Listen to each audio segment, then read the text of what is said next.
Please তুমি এসো না। আমজাদ খানের লোক আমাদের বাসার চারপাশে ঘোরাঘুরি করছে, তোমাকে দেখলে হয়তো মেরে ফেলবে। আমাকে নিয়ে চিন্তা করতে হবে না, ওরা আমাকে এখনো চেনে নাই, আমার কিছুই করতে পারবে না। বলেই ফোনটা কেটে নাজিম এবং তার লোক নিয়ে পায়েলদের বাসায় চলে যেতে লাগলাম।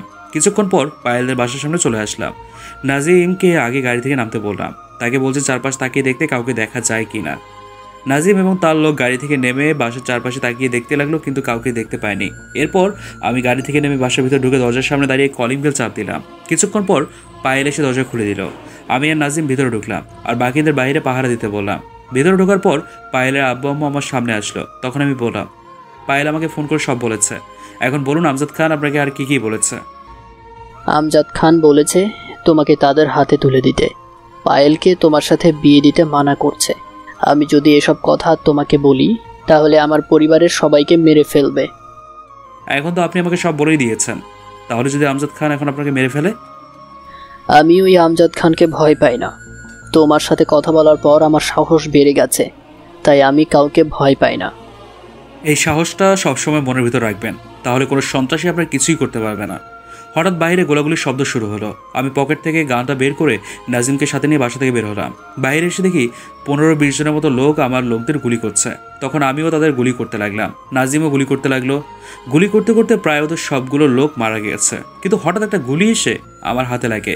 আমি নিচে বসে গেলাম। নাজিম আমাকে ধরে বাসার ভিতরে নিয়ে গেল। পায়েল আমাকে দেখে দৌড় দিয়ে এসে জড়িয়ে ধরে কান্না করে দিল। তখন আমি বললাম, হে পায়েল, তুমি শুধু শুধু কান্না করছো কেন? হ্যাঁ, আমার কিছুই হয়নি, শুধু হাতে গুলি লেগেছে, এমনি ঠিক হয়ে যাবে। তুমি বললে ঠিক হয়ে যাবে? তুমি তো ডাক্তার, এখন তোমার হাত থেকে গুলি বের করতে হবে, তোমাকে এক্ষুনি হাসপাতালে নিয়ে যেতে হবে। না মা, রাসেলকে নিয়ে বাসা থেকে বের হওয়া যাবে না। আমজাদ খানের লোক আবারও ওর উপর আক্রমণ করতে পারে। আপনি ঠিকই বলেছেন, ভাইকে রুমে নিয়ে যান, আমি দেখি একজন ডাক্তার নিয়ে আসতে পারি কিনা। আমাকে কোথাও যেতে হবে না, আমি ওর গুলি বের করব। আপনি শুধু ওকে ধরে আমার রুমে নিয়ে আসুন, আমি ওর গুলি বের করার ব্যবস্থা করছি। নাজিম আর পায়েলের আব্বু আমাকে ধরে পায়েলের রুমে নিয়ে গিয়ে বিছানায় শুয়ে দিল। গুলিটা অনেকটা ভিতরে ঢুকে গেছে। কিছুক্ষণ পর পায়েল রুমে এসে আমার পাশে বসলো। আমি তাকিয়ে দেখি পায়েলের হাতে একটা ছুরি। তখন পায়েল বলল, প্লিজ রাসেল, তোমাকে একটু ব্যথা সহ্য করতে হবে, তাছাড়া আমি আর কোনো উপায় খুঁজে পাচ্ছি না। আমি ব্যথার কারণে কথা বলতে পারছি না। মাথা নাড়িয়ে বললাম গুলি বের করতে। তখন পায়েল নাজিমকে বলল, আপনি একটু রাসেলকে শক্ত করে চেপে ধরেন, আমি জানি অনেক ব্যথা পাবে। নাজিম আর কোনো কথা না বলে আমার এক হাত শক্ত করে চেপে ধরলো, আরেক হাত পায়েলের আব্বু চেপে ধরলো। পায়েল ছুরিটায় আগুন দিয়ে অনেকটা গরম করলো। এরপর ছুরিটার মাথা দিয়ে গুলি বের করতে লাগলো। পায়েল ছুরিটা হাতে লাগানোর সাথে সাথেই আমি অনেক জোরে চিৎকার করতে লাগলাম। হঠাৎ আমি ব্যথায় জ্ঞান হারিয়ে ফেললাম। এরপর আর কি হলো আমি বলতে পারবো না। হঠাৎ কারো কান্নার আওয়াজে ঘুমটা ভেঙে গেল। আমি চোখ করে তাকিয়ে দেখি রাইসা আমার এক হাত জড়িয়ে ধরে কান্না করছে। তখন আমি রাইসাকে বললাম, আমার মামুনি কান্না করছো কেন? আমার তো কিছুই হয়নি। আর তুমি এখানে কার সাথে এসছো মামুনি? আমাকে রাফি চাচু নিয়ে এসেছে, চাচু বাইরে সবার সাথে কথা বলছে। আজকে সকালে রাফি চাচু আমাকে নিয়ে এসেছে। হঠাৎ রাফি, নাজিম এবং পায়েল রুমে আসলো। এতক্ষণ তো হাতের দিকে লক্ষ্য করিনি। পায়েল আমার গুলিটা বের করে হাতে ব্যান্ডেজ করে দিয়েছে। তখন রাফি বলল, তোর হাতে গুলি লেগেছে, তুই আমাকে 1 মিনিট ফোন করবি না? রাত 3টার সময় নাজিম আমাকে ফোন দিয়ে বলে তোর হাতে আমজাদ খানের লোক গুলি করেছে। তারপর ভোর রাইসাকে সাথে নিয়ে রওনা দেই, এখানে আসলাম। এসেছিস ভালো হয়েছে। আর তোকে ফোন করতে পারিনি কারণ হাতের গুলি লাগার পর অনেক ব্যথা করছিল, তাই তোকে ফোন করতে পারিনি। এখন বল, কাউকে খুঁজে পেয়েছিস? এখনও কাউকে খুঁজে পাইনি, তবে বেশি দিন লাগবে না ওদের খুঁজে বের করতে। আমার মনে হয় মন্ত্রীর বিপক্ষ প্রার্থীকে ধরতে পারলে আমজাদ খানের সমর্থ পাওয়া যাবে। তুই বলছিস না মন্ত্রীর বিপক্ষ প্রার্থী আমজাদ খানের সাথে হাত মিলিয়েছে আমাকে মারার জন্য? আসলে তোকে না জানিয়ে আমি আমাদের এক লোককে, জুনায়েদ সাহেব মন্ত্রীর বিপক্ষ প্রার্থীর নাম ওখানে পাঠিয়ে দিয়েছি একটা কাজের জন্য। তখন ওই লোকটা আমাদের ফোন দিয়ে সব কথা বলেছে। তাহলে ঠিক আছে, আগে ওই জুনায়েদ সাহেবকে ধরতে হবে, তাহলে সব খবর পাওয়া যাবে। আমি যে দিনাজপুরে আসছি এটা হয়তো ওই জুনায়েদ সাহেব আমজাদ খানকে বলেছে, তা না হলে বাইরের কেউ জানে না আমি কোথায় আছি। ওনাকে ধরতে হলে আমাদের আবার ঢাকায় ফিরে যেতে হবে, কিন্তু তোকে এই অবস্থায় রেখে আমি কোথায় যাব না। আমজাদ খানের লোক আবার আক্রমণ করতে পারে। তোদের কোথাও যেতে হবে না, আমি মেহেদির সাথে কথা বলছি। মেহেদিকে এবার ওপরে নিয়ে আসতে হবে। এবার আমাদের খেলা শুরু হবে। ওই আমজাদ খান এবং তার লোক কাউকে বাঁচিয়ে রাখবো না। এবারে বাংলাদেশ থেকে সব অবৈধ ব্যবসায় আগুন লাগিয়ে দেব। তুই ঠিকই বলেছিস, এবার আমাদের দেশের জন্য কিছু করতে হবে। দেশটাকে সন্ত্রাসী, চাঁদাবাজি, টেন্ডারবাজিদের হাত থেকে বাঁচাতে হবে। তার উপর আমাদের কাজ ছেড়ে দিব। হঠাৎ পায়েল বলল, আপনাদের কথা শেষ হয়েছে? তাহলে এবার রাফি আর নাজিম তোমরা নিচে যাও, তোমাদের জন্য নাস্তা রেডি। আমি রাইসা এবং রাসেলকে রুমে খাইয়ে দিচ্ছি। নাজিম আর রাফি ঠিক আছে বলে রুম থেকে বেরিয়ে গেল। পায়েল আমাকে ধরে বসালো। তখন পায়েল বলল, তুমি বসো, আমি তোমার জন্য পানি নিয়ে আসছি। আর রাইসা মামুনি, তুমি আমার সাথে আসো, ফ্রেশ হয়ে বাবার সাথে খাবার খাবে। রাইসা আর পায়েল ওয়াশরুমে ঢুকে ফ্রেশ হয়ে আসলো, আর সাথে পানি নিয়ে এসে আমার মুখটাও ধুয়ে দিল। পায়েল রুম থেকে বেরিয়ে আমাদের জন্য নাস্তা নিয়ে আসলো। পায়েল নিজ হাতে আমাকে এবং রাইসাকে খাইয়ে দিচ্ছে। নাস্তা খাওয়া শেষ করার পরে পায়েল আমাকে ওষুধ খাইয়ে দিল। তখন আমি পায়েলকে বললাম, পায়েল, তোমার অনেক কষ্ট হচ্ছে তাই না? এটা তুমি কি বলছো? আমি আমার স্বামীর সেবা করছি, এখানে কষ্ট পাওয়ার কি আছে? এখনো তোমাদের বিয়ে হয়নি। হয়নি তো কি হয়েছে? তুমি আগে সুস্থ হয়ে ওঠো, তারপর আমাদের বিয়ে হবে। যদি আমি আমজাদ খানকে মারতে গিয়ে মরে যাই, তখন তুমি কি করবে? তখন আমিও তোমার কাছে চলে যাব। তুমি যদি আমার কাছে চলে আসো, তাহলে আমার মেয়েকে কে দেখে রাখবে? তখন তো তুমি ছাড়া ওর আপন কেউ থাকবে না।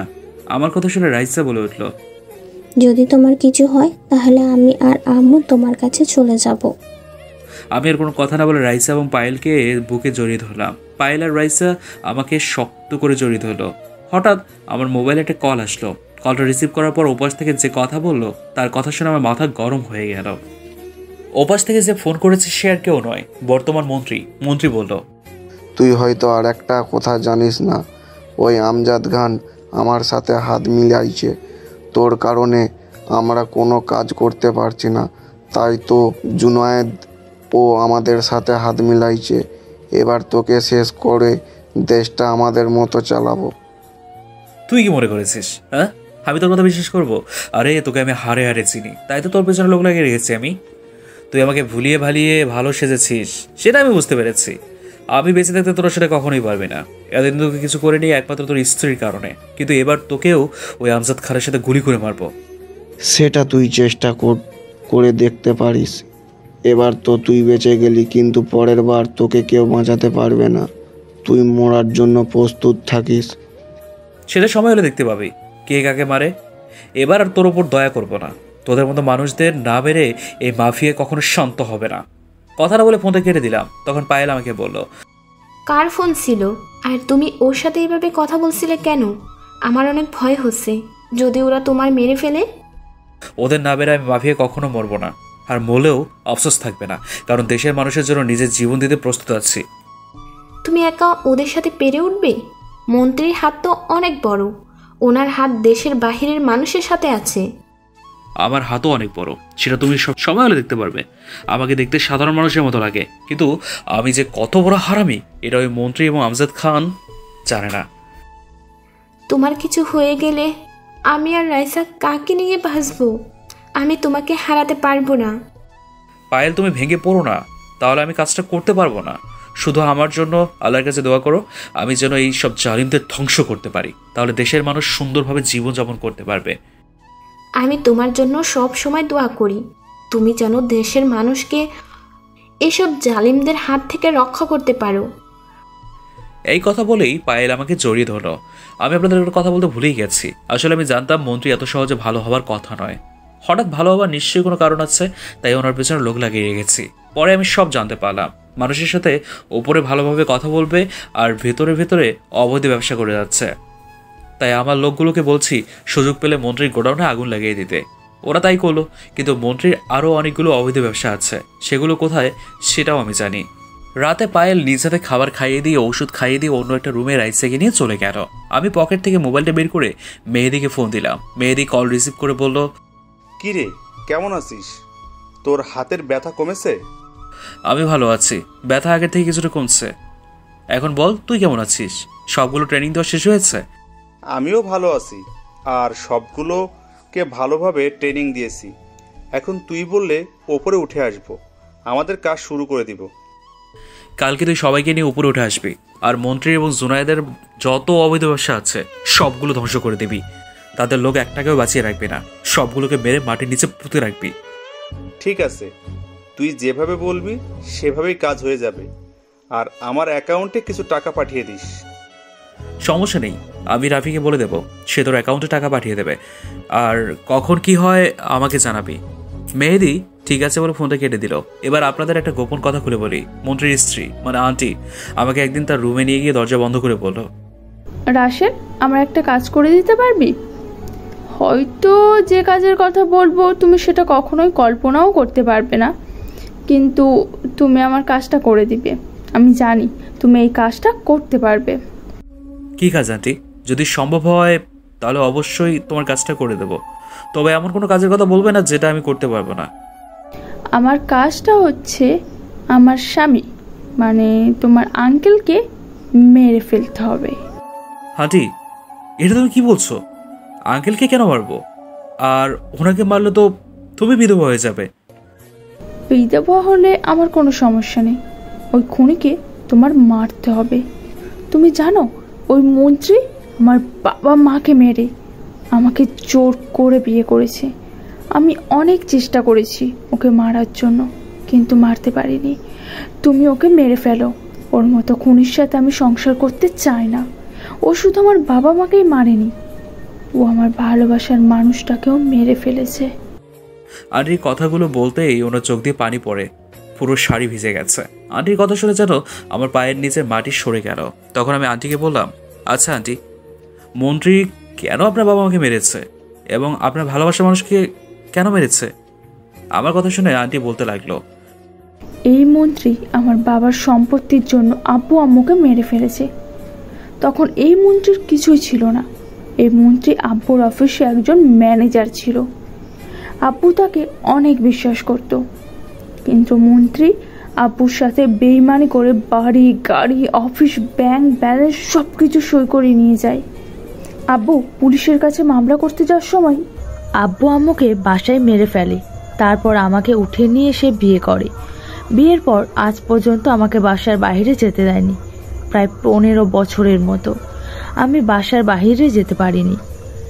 এ কারণেই তুমি এই বাসায় আসলে ওর সামনে সুন্দরভাবে কথা বলি, কিন্তু মনের ভিতরে ওর প্রতি ঘৃণা আর খুনের প্রতিশোধের আগুন জ্বলছে আজও। এবার বলুন, আপনার ভালোবাসা মানুষটির সাথে কতদিনের রিলেশন ছিল? আর আপনার আব্বু আম্মুকে মারার আগে আপনি কি করতেন? তখন আমি পড়ালেখা করতাম, মাস্টার্স কমপ্লিট করেছি। মাস্টার্স কমপ্লিট করার পর আব্বু আম্মুকে মেরে ফেলে এবং আমাকে জোর করে বিয়ে করে। আর আমার আর রাতুল মানে আমার ভালোবাসার মানুষের নাম রাতুল, তার সাথে রিলেশন কলেজ লাইফ থেকে। মন্ত্রী আমাকে বিয়ে করার পর কেমন করে যেন রাতুলের কথা জানতে পারে, পরে আমাকে রাতুলকে মেরে ফেলার হুমকি দেয় যদি আমি বাইরে কারোর কাছে কিছু বলি। কিন্তু কয়টা মাস যাওয়ার পরই রাতুলের কোনো খোঁজ খবর পাইনি। সে কি বেঁচে আছে নাকি মন্ত্রী ওকে মেরে ফেলেছে সেটা বলতে পারবো না। আমার মনে হয় মন্ত্রী তাকে মেরে ফেলেছে।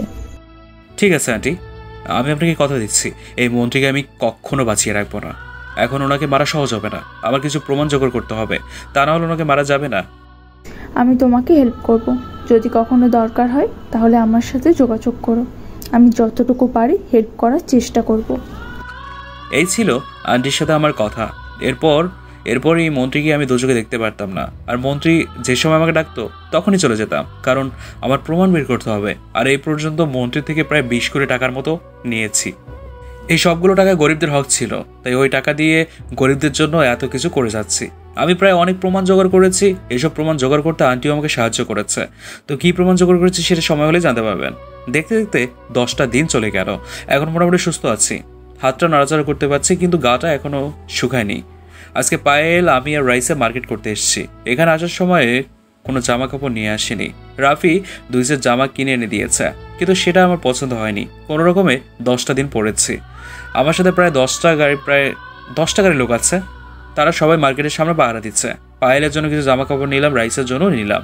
হঠাৎ একটা নেকলেসের উপর চোখ যায় আমার নেকলেসটা অনেক পছন্দ হয়েছে, তাই পায়েলের জন্য তাই পায়েল এবং রাইসের চোখ ফাঁকি দিয়ে নেকলেসটা কিনে নিলাম। এটা পায়েলকে ভালো মানাবে। কেনাকাটা সব শেষ। তখন মনে পড়লো শ্বশুর শাশুড়ির জন্য তো কিছুই নিলাম না। এরপর শ্বশুর শাশুড়ির জন্য কিছু মার্কেট করলাম, সব কিছু কেনাকাটা শেষ করলাম। এরপর পায়েলকে বললাম, পায়েল তোমার কি আর কিছু লাগবে? যদি লাগে বলো। রাইসা মামনি তোমার কিছু লাগবে? আপু, আমার ওই বড় পুতুলটা লাগবে। পুতুলটা দেখতে অনেক সুন্দর। ঠিক আছে মামনি, আমি এক্ষুনি কিনে দিচ্ছি তোমাকে। রাসেল, আমাকে ওই নূপুর জোড়া কিনে দাও। আমি ঠিক আছে বলে রাইসের পুতুল এবং পায়েলের নূপুর কিনে নিলাম। এর ফাঁকে রাফির জন্য কিছু কেনাকাটা করলাম। সব শেষ করে মার্কেট থেকে বেরিয়ে আসতে হঠাৎ আমাদের সামনে একজন মহিলা আসলো এবং ওনার সাথে আরও দুজন মানুষ ছিল। তাদের দেখে মাথায় রক্ত উঠে গেল। তারা এখানে কেন আর আমার সামনে আসলো কেন? আমি তো এখন তাদের কাউকে চিনি না। আপনারা হয়তো ভাবছেন তারা কারা, যে তাদের দেখে মাথায় রক্ত উঠে গেল। তারা আর কেউ নয়, একজন হচ্ছে আমার গর্ভধারিণী মা এবং বাকি দুজন হচ্ছে আমার মামা এবং মামি। আম্মু আমাকে দেখে বলল, রাসেল, তুই এতদিন কোথায় ছিলি? আমি দেশে এসে তোকে অনেক জায়গায় খুঁজেছি, কিন্তু কোথাও খুঁজে পাইনি। তুই আমাকে ক্ষমা করে দে। তোর বাবার সাথে ঝগড়া করে তোকে ফেলে বাইরে চলে গেছি, তাও আবার তোদের না জানিয়ে।